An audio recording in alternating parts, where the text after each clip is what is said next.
السلام علیکم. I hope آپ سب لوگ بالکل ٹھیک ٹھاک ہوں گے. کیا آپ جانتے ہیں کہ دنیا میں ایک ایسا جانور بھی موجود ہے جب اسے غصہ آتا ہے تو اس کے پسینے کا رنگ لال ہو جاتا ہے, اور ایک ایسی عورت جو روزانہ ایک نیا سوٹ پہنتی تھی, اور جب اس کی موت ہوئی تو تب اس کے پاس سے کپڑوں کے کتنے سوٹ نکلے, اور اس پاکستانی بچے کی ایسی صلاحیات کہ دنیا پریشان کر ڈالی. اس ویڈیو میں آپ ایسی ہی عجیب و غریب چیزوں کے بارے میں جان کر حیران ہونے والے ہیں. اس ویڈیو کو شروع سے آخر تک ضرور دیکھیے گا. فیکٹ نمبر 1, کیا آپ جانتے ہیں کہ پیاز اور آلو اکٹھے نہیں رکھنے چاہیے کیونکہ پیاز ایتھیلین گیس خارج کرتے ہیں جو کہ پکنے کے عمل کو تیز کرتی ہے اور قریب پڑے آلووں کو خراب کرتی ہے. جب دریائی گھوڑا اداس ہوتا ہے تو اس کے پسینے کا رنگ لال ہو جاتا ہے. کینگرو کی دم کو زمین سے اٹھا دیا جائے تو وہ چھلانگ نہیں لگا سکتا. کیلے کی شکل اس لیے خمدار ہوتی ہے کیونکہ نشو و نما کے دوران اس کا رخ سورج کی جانب رہتا ہے. برفانی ریچھ ایک وقت میں 86 یا اس سے زائد پینگوئن کھا سکتا ہے. کنگ ہرنی حشم سوتے وقت اپنے بستر کے کنارے بہت بڑا کلہاڑا رکھ سویا کرتا تھا. فیکٹ نمبر 2, لیدر بیک سی ٹرٹل دنیا کا سب سے بڑا کچھوا ہے. یہ کچھوا 9 فٹ تک لمبا اور 6 فٹ تک چوڑا ہو سکتا ہے اور وزن 680 کلو گرام تک ہو سکتا ہے. ان کچھووں کا نام ان کے کمر پر موجود ہول کی وجہ سے ملا ہے جنہیں دیکھ کر واقعی ایسا لگتا ہے کہ جیسے چمڑا ہو. یہ کچھوا گرم خطوں یا نیم گرم خطوں کے سمندر میں بسیرا کرتے ہیں اور شمالی برطانوی علاقوں سے لے کر آسٹریلیا تک پائے جاتے ہیں. یہ ویل مچھلی کے جتنی سمندر کی گہرائی میں اتر سکتے ہیں. ان کا کھانا عمومی طور پر جیلی فش یا اسکوائڈ ہوتا ہے. فیکٹ نمبر 3, چین کے شہر جنان میں لالب بیگو کا فارم ہاؤس ہے جہاں خربوں کی تعداد میں لال بیگوں کو رکھا جاتا ہے اور باقاعدہ انہیں کھانا بھی فراہم کیا جاتا ہے. لال بیگ کے اس فارم ہاؤس کا مقصد مرغیوں کے لیے چارہ تیار کرنا ہے جس میں لال بیگ کو پیش کر کے شامل کیا جاتا ہے. جنان کے اس فارم ہاؤس میں 60 کمرے ہیں اور ہر کمرے میں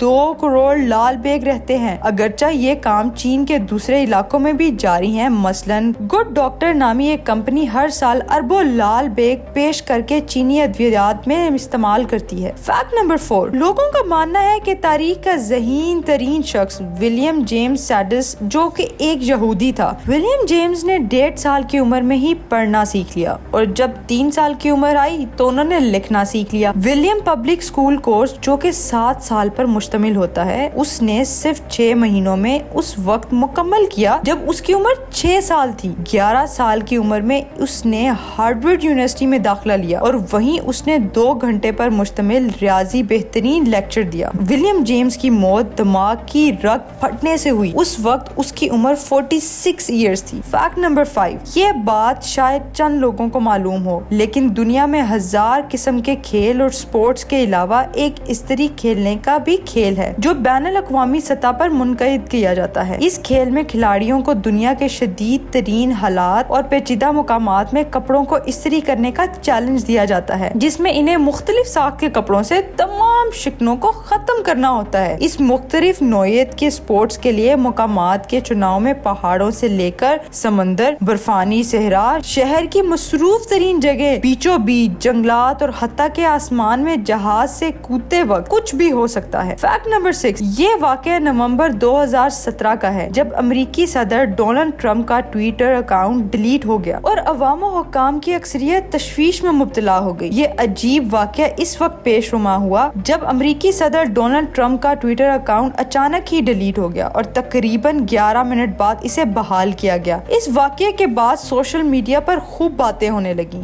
کچھ کو لگا ڈونلڈ ٹرمپ کا اکاؤنٹ ہیک کر لیا گیا تو کچھ کو لگا کہ ٹیکنیکل خرابی ہو گئی ہے. لیکن جب اس واقعے کی تحقیق سے پردہ اٹھا تو معلوم ہوا کہ یہ کارنامہ ٹویٹر کے ایک ملازم کا تھا. اس شخص کا ٹویٹر کمپنی میں ملازمت کا آخری دن اور وہ نوکری چھوڑنے سے پہلے اس دن کو یادگار بنانا چاہتا تھا. فیکٹ نمبر 7, 1741 سے 1762 تک روس پر حکومت کرنے والی ایک ملکہ گزری جس کا نام سرینا الزبتھ تھا. سرینا الزبتھ جب بھی کوئی سوٹ سوٹ پہنتی تھیں اس کے بعد دوبارہ اس کو استعمال نہیں کرتی تھیں۔ تاریخ میں یہاں تک ہے کہ سرینا اگر کسی دعوت میں شریک ہوتی تھی تو اس دعوت میں وہ 2 مرتبہ کپڑے تبدیل کیا کرتی تھی۔ جب اس کی موت ہوئی تو اس کے کپڑوں کی تعداد 15,000 تھی۔ فیکٹ نمبر 8، اٹلی کے اس قصبے کوبلیرو کے متعلق پر اسرار کہانیوں کا آغاز 1940 کی دہائی میں ہوا۔ کوبلیرو کے اس وقت کے میئر بیا گیورو نے کونسل کی ایک میٹنگ میں جھوٹ بولا تھا، اور جھوٹ بولنے سے پہلے اس نے کہا تھا کہ اگر میں جھوٹ بولوں تو فانوس زمین پر گر جائے۔ مقامی لوگ بتاتے ہیں کہ اگلے کچھ سیکنڈ بعد ہی فانوس فرش پر گرا۔ تب سے مقامی لوگوں کا کہنا ہے کہ اس علاقے پر ایک نحوست چھائی ہوئی ہے۔ تب سے کچھ ایسے حادثات پیش آ رہے ہیں جن کی توجہ سائنس یا جادوئی علم کے ذریعے پیش نہیں کی جا سکتی۔ ایک مقامی شخص نے بتایا کہ وہ روزگار کے لیے دوسری قریبی شہر چلا گیا۔ وہاں اس نے ایک ریسٹورانٹ میں نوکری کر لی، لیکن جب وہ وہاں کے لوگوں کو معلوم ہوا کہ وہ کولوبریو کا رہنے والا ہے تو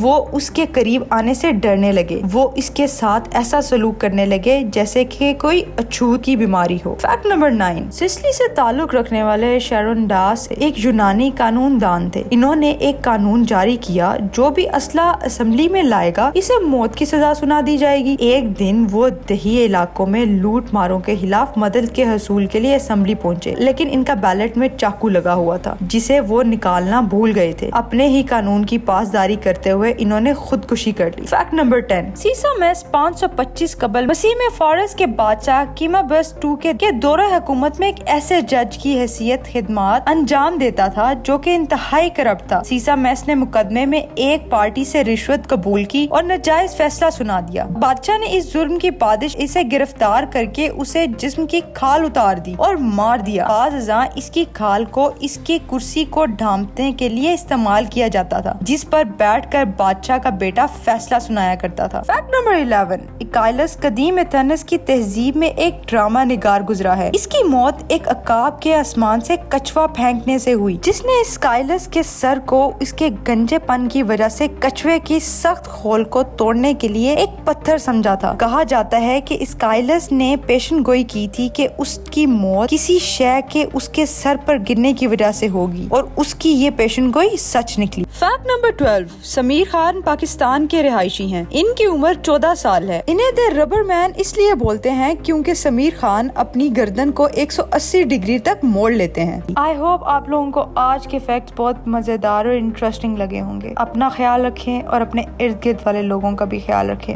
اللہ حافظ۔